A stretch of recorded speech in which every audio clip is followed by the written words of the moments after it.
Wait, what? 136 deacons and elders at his church. And he put up with it. He did well with it for 9 years. And then he's like, I can't take any more. Everything was going well. He had a staff. The church was growing. He's just like, I'm out. I can't deal with these elders anymore. Can I also... And that was a systems problem. That wasn't because they had Yeah. 136. It was a total systems board governance setup, and that can be fixed.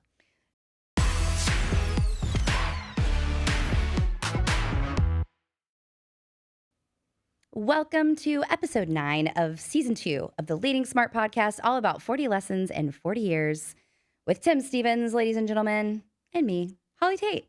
Today, we're going to be talking about one of Tim's favorite topics, which I kind of feel like I say that every time.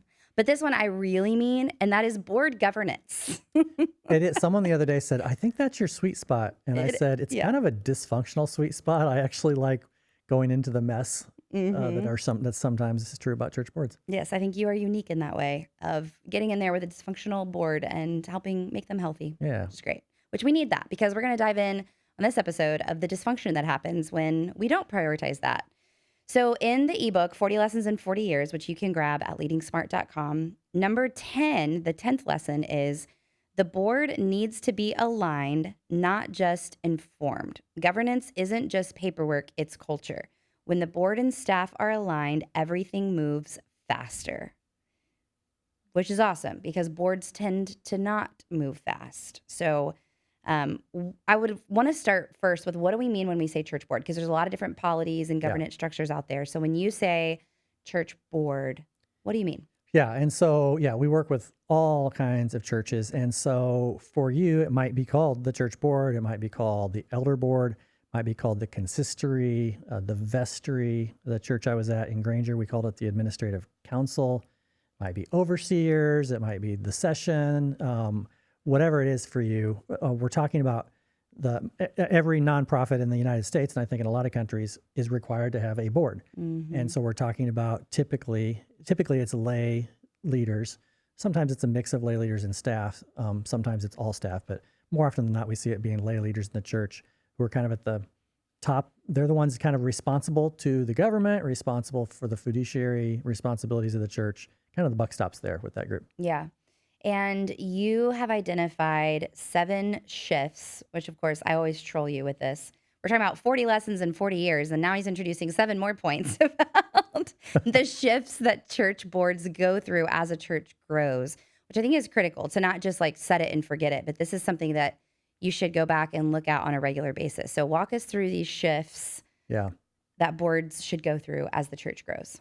Yeah, and let me kind of put this in context that if your church is, let's say 50 people, 50 to 100 people, and it's been that way for 100 years and you're happy with that, you probably don't need to go through a lot of shifts. What we're talking about today is in order to release the church to be able to grow. Like if part of your mission or vision is actually reaching more people, reaching more of your community, seeing more people come in, then you want it to grow, then you're actually going to have to go through some of these shifts. Every organization does. This kind of starts.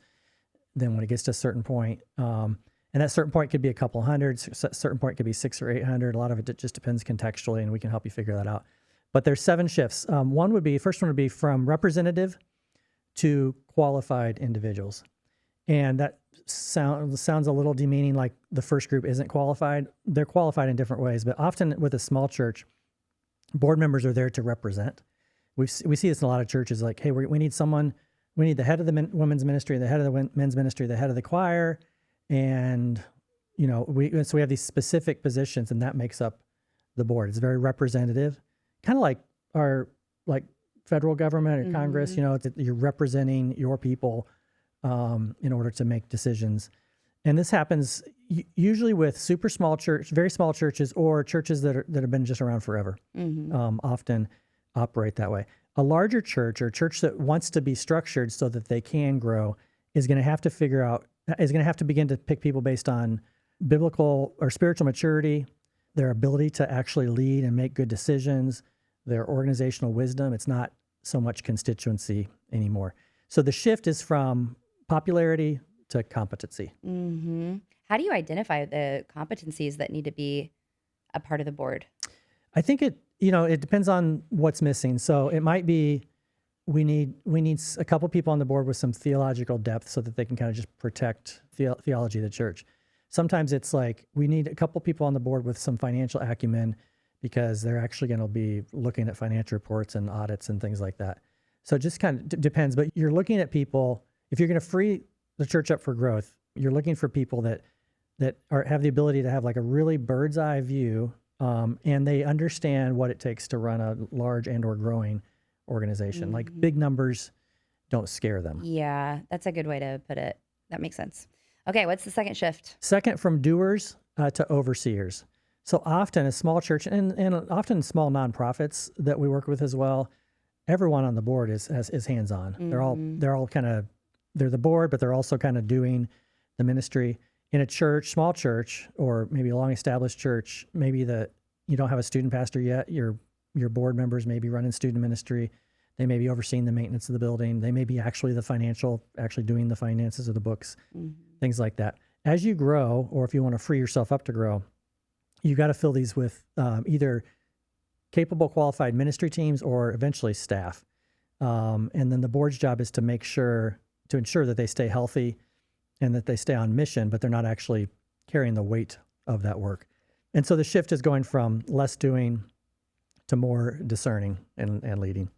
This next one we kind of touched on, I don't remember what episode it was, but family versus team. And so this next one is from family culture to organizational culture, which is a similar conversation of like, we're not a family, we're a team. So walk us through what that shift looks like. Yeah, and in this context, like family culture being just like the history and legacy of that church. A lot of times a small church, your decisions are going to be made based on historically how you've made decisions in the past in that area. Going to be based on loyalty, based on just keeping peace, keeping the stalwart families of the church happy, keep them from leaving. With a larger church, you're making decisions based on principles, based on aligning them to the mission, the things that we say we're going after as a church, and you're making decisions around that. Even if it's a hard decision, like we talked about earlier, like you have to stop doing something that we've done forever. I remember when we had to pull the plug on a dance team at Granger. I remember I've worked with churches. Were you on that dance team? I was not on the dance team. I don't dance. But I remember that's just really hard because we've done it forever, but it's like the dance team actually couldn't dance anymore. So someone needed to make the hard call. And I've worked with churches that have it like pull the plug on the choir. It's like the choir that Living Christmas Tree, whatever, that thing that worked for us for decades and actually still works in some places, but that community figures out it doesn't work in their setting and have to make a hard decision. So the shift is from protecting relationships to protecting the mission. That right there is gold, from protecting relationships to protecting the mission. And that can be a hard shift because everything changes. Yep. The lens by which you're making decisions and why you're making decisions changes. That's right. Okay, number 4, from operational to strategic. One of your favorite words, strategic. What does that look like? Simply strategic. Yeah, so that move in a small church, boards will go through the budget line by line, and they'll approve purchases, and someone will say, hey, we want to exchange this copy machine for another copy machine. And the board will say, hey, let us see the lease, let us see the pricing, let us look at the information. Like, okay, well, is there a reason that went from $1,200 to $1,400 over the next year? Let's dig into the details of that. Feels what you they just get very said involved. Yeah, is like feels exhausting over a $200 increase of an expense. Yeah, and I get it. Like when you have a small budget, and maybe at that size you don't have the staff, you don't have an executive pastor, you don't have a finance director that's looking at that. As you get larger, or want to free yourself up to become larger, you got to shift to governance, delegating the operational details to the staff. And then again, we talked earlier, like focusing on the strategic direction and the culture, and then providing guardrails. So the guardrails may be, hey, we're going to approve the whole church budget's $500,000. So we're going to approve the $500,000 budget, but you can't spend more than $2,000 at a time without letting us know because we got to watch cash flow. I mean, you can put guardrails in there even while you're governing at a high level. So the shift on this one is to stop managing and start governing. And where we see this happen, and we've worked with a lot of churches on this. We worked with a church recently in California that everything, how they were operating, they'd been operating that way since they were about 500. Churches now 3,000. They're beginning to get bogged down by the way that they were operating at 500. Like it worked perfectly at 500. In fact, it freed them up for growth to get to 500. But at 3,000, it was no longer working. And the pastor was frustrated, board was frustrated. There was lack of clarity around just roles and responsibilities and what's the staff do and what's the board do and aren't we supposed to help make that decision? I thought we used to make those decisions. And so we just had to come in and like first paint a vision for like, if you're going to keep growing, which they were growing pretty fast, then you're going to have to just operate at a completely different level. You're going to have to go up to another level, get out of the weeds, and govern at a high level. What were some of the signs that church knew that wasn't working anymore? Like, what are some I mean, you said like people were frustrated, but are there other signs that? So, yeah. Well, a couple big ones. One was the pastors there was 2 pastors that were met with that board each month, and they were becoming frustrated by, they were just spending so much time pulling reports and pulling data and pulling stuff. So they'd spend hours trying to lead a church of 3,000 while also trying to answer every question the board had about every, I remember one conversation I sat in, and they had, they did like a series where they put billboards up, and one of the people in the, on the board said, "Hey, I want to see like a marketing report and like an ROI and a number of impressions." And I don't even know all the terms related to did that billboard campaign work? And that's absolutely a question that should be asked, but at a church that size, not from the board level. Mm-hmm. That's a great point, that it should be asked, but not from the board level. Yeah. Which, by the way, for those who are listening that might not know this, Leading Smart has a whole service line that specifically focuses on board health and board governance. So, Tim, can you kind of walk through, before we finish we have 3 more. So I know you're just sitting on the edge of your seat. They're very excited about number 5, 6, wanting and 7. to know about 5, 6, and 7. But walk us through a little about what that looks like when you or one of our other consultants walks alongside a board to help with health and governance. Usually we're pulled in because there's some level of frustration or some sense that this isn't working. Like, and often I'm talking to a church right now, a board chair at a church, and they haven't pulled us in yet, but he's talking because he's like, I see us pulling the staff into like way into the weeds, or I see people that have been on the board for a really long time wanting to kind of like make decisions and participate in decisions that at the size we're at now, we just shouldn't be talking about. Mm-hmm. And so, but they're following their governance guidelines. It's all written. They're operating the way it's written. And so often that there's some level of frustration that pulls us into the conversation. Then we go in, we do some discovery work and just, talk to the staff, the senior pastor, the lead pastor, maybe the executive pastor, the chair, the vice chair, whoever's kind of involved, sometimes the whole board, and just get a sense of where all the frustrations are. And then we paint a picture for the church of like a different way to set that up. And so we use what's a modified version of what's called the Carver policy governance model, and just work with the church to set that up. And basically what it does is it gets the board out of the weeds and the details, lets them govern at a high level where you have accountability where you want it, which is super important. And you're setting policies, you're setting limitations, like what, you're defining, here's where we're going to go as a church, here's the end zone, but here's the rules of the game. You can't go outside these rules. Like you might say, our vision is to reach this region for Jesus, but you can't go like and steal money. You can't go and, buy a bunch of buildings in town if you don't get our permission. So you put limitations in place of what they can and can't do without you. And what that does is it just provides like crystal clarity. And so then the team that you hired, the lead pastor and his or her team, are able to just lead with freedom because they know where the sidelines are. Yeah, absolutely. They know the sandbox to play in. That's right. Yeah. Okay, with that, number 5. Yeah, the 5th shift is moving from consensus to clear decision rights. So a small church, and I've seen this happen a lot, might say, you know what, 100% of us have to 100% agree on every decision that we make. It's got to be unanimous. And it just means you're going to be cycling decisions for a long time. I've seen churches where they present the decision at like the May meeting, they talk about the decision at the June meeting, they decide at the July meeting if it's unanimous, and if not, it goes to August or September. They just keep until they get 100%. I think a larger church realizes they already have clarity on where they're going. They already have clarity on the limitations, what we can't do on our way there, and then they have clarity on who decides what. So they push decisions down again, like we talked previously. Push decisions down. Let the staff make decisions on things with some autonomy in there within defined boundaries. Yeah. Sorry, I started thinking about something, and it was You want me to go to number 6? Yeah. I think you were going to say. I was thinking about consensus and how painful that is to have to lead by consensus. And I've just seen so many leaders try to lead by consensus, and you never get anything done. You mean So that's where lead my by brain- unanimous versus Oh, consensus? sorry. Yeah. Yeah. Sorry. Okay. So equate. This is actually really good. I feel Okay. like we could do a whole episode on this. Yeah. Yeah. Equating consensus to unanimous. Yes. decision. Yeah. Yes. And that is very frustrating to me. And I just see it hurt a lot of organizations. Yeah. Okay. The next one is from reactive to proactive. Yeah. So a small church boards are typically very reactive, and they kind of have to be because there's not a lot of staff. So the roof springs a leak, the HVAC cuts out. The roof or the roof? What did I say? Roof. I didn't say rough. I think you did. Roof. It's the roof. Or now we sound like dogs. Ruff. Oh my gosh. Episode Roof. 9, we're finally barking. Well, yeah. Let's woo. Okay. All right. Sorry. The roof springs a leak. Let's not talk about the ceiling that's over the auditorium. That might be springing a leak. Might be leaking.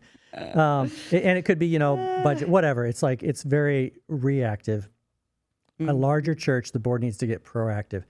They need to be out of the day-to-day weeds and thinking long-term, thinking succession plan and thinking like, how are we going to expand our location? Do we need to increase the size of our building? Do we need to plant another church? What are things that are at risk to our culture, to our staff, or to our programming? So the shift is from firefighting to future shaping. That's really good. Else thing, right? Mm-hmm. Firefighting to future shaping. Mm-hmm. Number 7, bring us home, Tim. From all-in-one to committees or task teams. Yeah. So I think with a smaller church, you have one entity that does whatever it does, like it does it all. It's one board, and they kind of handle the buildings and the finances and the staffing, HR, legalities, risk, all of that. A larger church, you're gonna task different teams with portions of that. So, for example, a super large church I've worked with recently, super large, they're like 12,000, and they have one board that has 9 people on it, and then that board has a finance team, and the finance team is one board member with a couple other people outside the board. And they have I don't remember what they call it, but it's basically a theological team, basically of anything that comes up of like, we just need to dive into this. And they have one person on the board and then some people outside the board, and a couple pastors that are on that team. Like a personnel You might have a team. personnel team or staff parish relations team, and a lot of churches that are in a very big church, the only thing they're doing is like helping set compensation for the senior pastor, lead pastor, negotiating a contract or an agreement with a senior lead pastor. In a smaller, medium-sized church, they might be going down a little bit, like all the pastors that they're involved in that. So, but test that out, and then you bring back your recommendations or your decisions to the board. So you're not expecting 9 board members, 8 of which potentially don't have financial ability to be getting into the nitty-gritty of the financial reports. Let the finance team do that. Come back and bring their approved reports to the board. That's awesome. So I just want to remind, because was reminding myself of which lesson this was. So this was number 10. Was I losing your 10? Were you getting bored? Bored? Can I be honest? Because it's bored. Yes. And this is why you should hire Tim and our other leading smart consultants Was to this do your less board interesting governance. to you than systems and strategies? This one was less interesting to me. Wow. I know. Man, I get geeked about this stuff. I know you do. Yeah. Because you know what it does? What? Like, if you don't get this right, boards drive out senior pastors. Or they leave the church. Talk to a good friend. This person has 136 deacons and elders. Wait, what? 136 deacons and elders at his church. And he put up with it. He did well with it for 9 years. And then he's like, I can't take any more. Everything was going well. He had a staff. The church was growing. He's just like, I'm out. I can't deal with these elders anymore. Can I also? And that was a systems problem. That wasn't because they had 136. It was a total systems board governance setup, and that can be fixed. This also is probably a whole nother episode, but I'm curious to hear what you're seeing with like the downfall of, actually, okay, sorry. This episode might be a little long, but because you've been in ministry for 40 years, you've seen all of this. With the downfall of the Willow and Mars Hill and New Spring, where my understanding is tell me if I'm wrong on this, like the board was set up to really kind of protect the founding senior pastor. Because in all of those situations, I believe it was the founding pastor. Are we seeing that shift to where there's an acknowledgement of the board really should be there for accountability? Or are we still seeing like the church planting model where that founding pastor is setting up the board to kind of be their protector?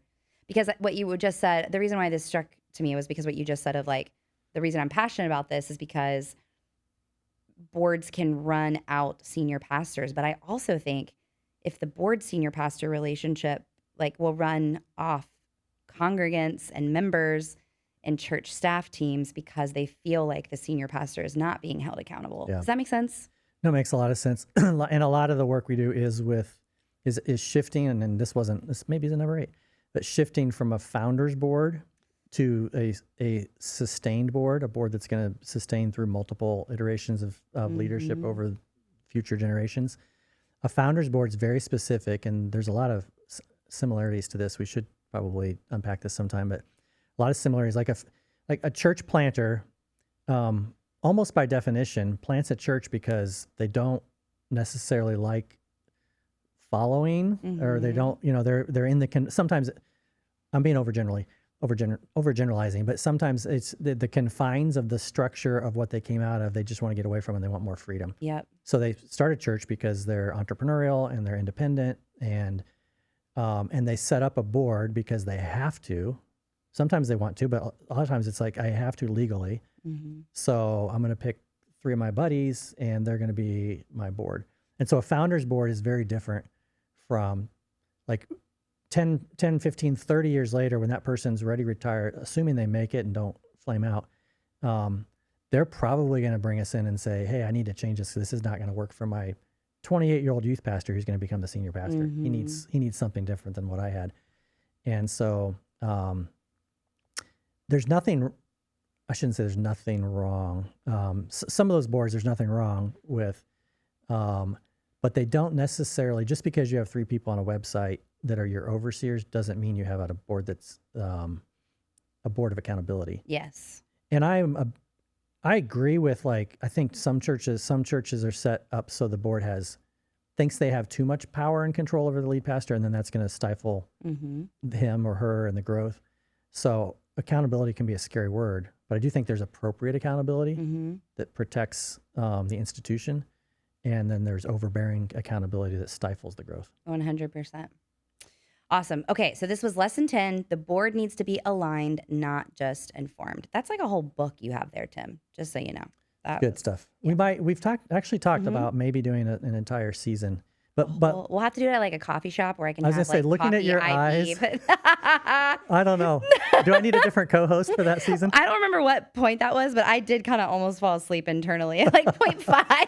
I was like, oh crap, I'm hosting this thing. You also just ate lunch, so yeah, that's true. It's post-lunch like doldrums. But no, I am very passionate because I've seen the repercussions of it. I think I was actually on a discovery call where somebody was asking me about board, and I was like, you should absolutely talk to Tim because he is your dude for this. And David Whiting on the team also does board governance work, and he was lead pastor for 24 years. He knows this stuff. All right. Hard right turn. Yeah. Like I say that every time. Yep. Let's do Would You Rather. Would you rather? Tim Stevens and Holly Tate. Everyone knows this game. Yeah. It's just fun. It's stupid. It's silly. So can I start? Yep. All right, Holly. Okay. I'm ready, I think. Scared. Focus on the details here. Okay. Woo. Would you rather Yep. accidentally interrupt a funeral with your loud ringtone playing Baby Shark? That's so random. Or fall off the stage while speaking and pretend it was part of the talk? The second one. Because I feel like that's totally something that would happen to me anyways. It absolutely would happen. Yeah. I don't know that I've never fallen. Our friend Jenny Catron, that's happened to her. She fell off the stage. She fell off the stage, and I heard raving reviews of how she handled it. But yeah, that's never happened to me. But I feel like I would absolutely turn red and like blood. I mean, you've seen that where I like uncontrollably turn red. But I'd be like, oops, all right, well, here we go. Like not surprised. That's good. All right. Okay. Oh, okay. All right. And how many questions are we asking each other? Well, I've got 3 queued up. 6. Oh, wow. Okay. Well, I that's too many. Okay. So narrow it down. So you wrote down 3, you said? I've got 3 total. All right. Yeah. Okay. Would you rather go skydiving with strangers or skinny dipping with strangers? Wow. Okay. I feel like there's a right answer. Skydiving. Am I strapped? Have you ever been skydiving? No. Am I strapped to the stranger? Yeah, and there's other strangers there too, like that are also skydiving. This may not matter to you, but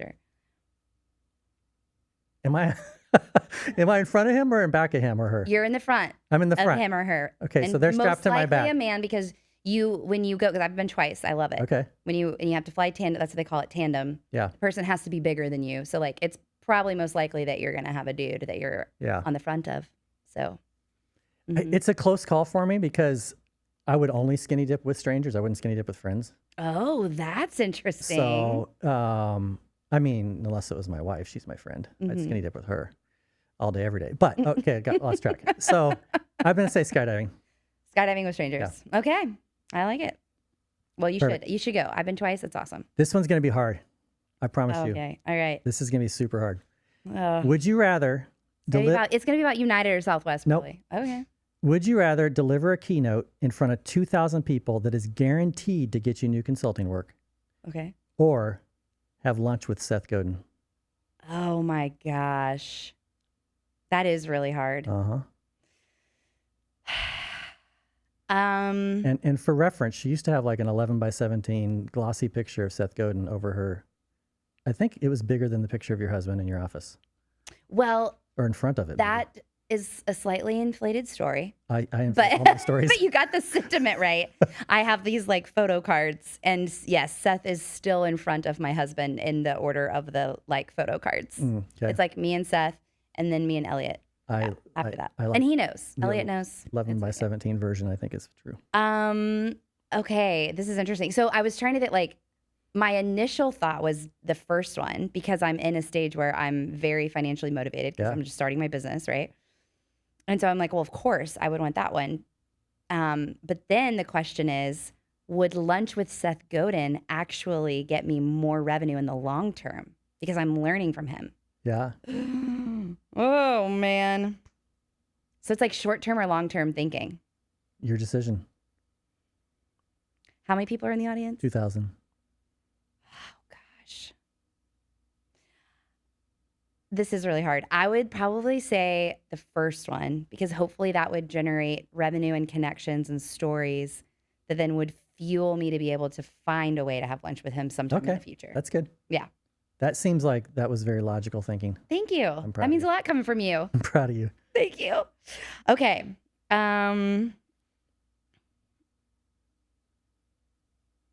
Okay, let's see. Okay. Would you rather prepare and deliver yeah, mine's also about keynotes. This is fun. Would you rather prepare and deliver a keynote to 5,000 church leaders or spend a week behind the scenes helping one pastor and their team navigate a major leadership transition? I love the second one. I mean, that's like where I'd rather spend all day, every day doing that. However, I think the first one would get me in more rooms like that. Right? It's kind of like the similar question. So I think I would do the first one, because then I think I'd be in 5 rooms instead of just 1. Mm-hmm. That's a good one. Yeah. All right. Okay. Last one for you. Yep. And I've got my last one for you. Would you rather spend 10 days traveling in Italy without Elliot, but with a 15-month-old? Oh, gosh. My 15-month-old or any 15-month-old? Yep. With Iris? Okay. Hypothetically. Or 3 days alone in a hotel with room service and blackout curtains in Fort Wayne, Indiana. Oh my gosh. These are really good, Tim. I tried to pick a place no one would want to live. Sorry, Fort Wayne. I feel like if you had asked me this question a week ago, I would have said hands down the second one. Fort Wayne, bring it on. Yes. Like, I don't want to talk to anybody. I don't want to see anyone. I want room service and Netflix. I feel like for some reason a week later, and that's like the chaos of raising a toddler is like 1 week I'm like, why did I do this to myself? And the next week I'm like, oh my God, I love her. She's the best. So where I am right now today, I would probably say the first one, the Italy one. All right. But a week ago, I for sure would have said Fort Wayne, Indiana by myself. That is awesome. Yeah. Okay. Yours is, let me reread it because I wrote it last night when you said something at your house that sparked me. So I want to make sure it makes sense. So this is okay. Here we go. Okay. Would you? Okay, so this is like for the rest of your life, you have to choose either of these things. Okay. Okay. Would you rather only be able to sit by your fire on your deck? I love my deck. Or attend Notre Dame games for the rest. So like you could only choose. Like you would never be able to sit on the fireplace in your deck ever again and only go to Notre Dame games. Okay. Or go to Notre Dame. That's pretty good. Does that make sense? I'm not asking it very clearly, but you get it. That makes sense. Yeah. Okay. This is going to probably surprise people who know me. I'm choosing the deck. Okay, tell us more. It's my happy place. Like I have the fire out there. I have a TV out there. You didn't say I couldn't watch the Notre Dame games. I'm watching all the Notre Dame games. Yep. I would hate not being able to go to them, but that's okay. I would rather, because I can be on the deck 9 months a year. Yeah. Like it's an awesome deck, you guys. It is awesome. Yeah, it's a great place. And I'm out there, like, yesterday I was out there for probably 6 hours, just it's awesome. working on stuff and then watching stuff and then hanging out with you and Faith. So, Yep. Well, that was fun. Yeah. I wish you that more often. Okay. You're really good at Would You Rather questions, by the way. Thanks. All right. Before we close out today, first of all, wanted to remind you, reach out to our team, leadingsmart.com. You can book Let's Talk and actually book a time on either my or Tim's calendar to learn more about how we help church boards. I would love to talk to you about how Leading Smart can help your board, but then I'll hand it over to Tim or David to do the work. Yeah. And then we want to share with you about one of our partners who makes this podcast possible and everything we do at Leading Smart possible. And this is so relevant to the topic that we talked about today, about governance, because this is Michael Best, who is not a person. Well, maybe he is. Is Michael Best a person? I don't think so. But it's a law firm. Yeah. And what we love about this law firm, Michael Best, is that James and Keith, they started their own firm. Let's see. Keith has a litigation. I always struggle with that word. Litigation background. And James actually has a financial background. And they really had a heart to help churches work through really complex things like board governance. And then they realized more churches need our help than outside of our state. And they're in South Carolina.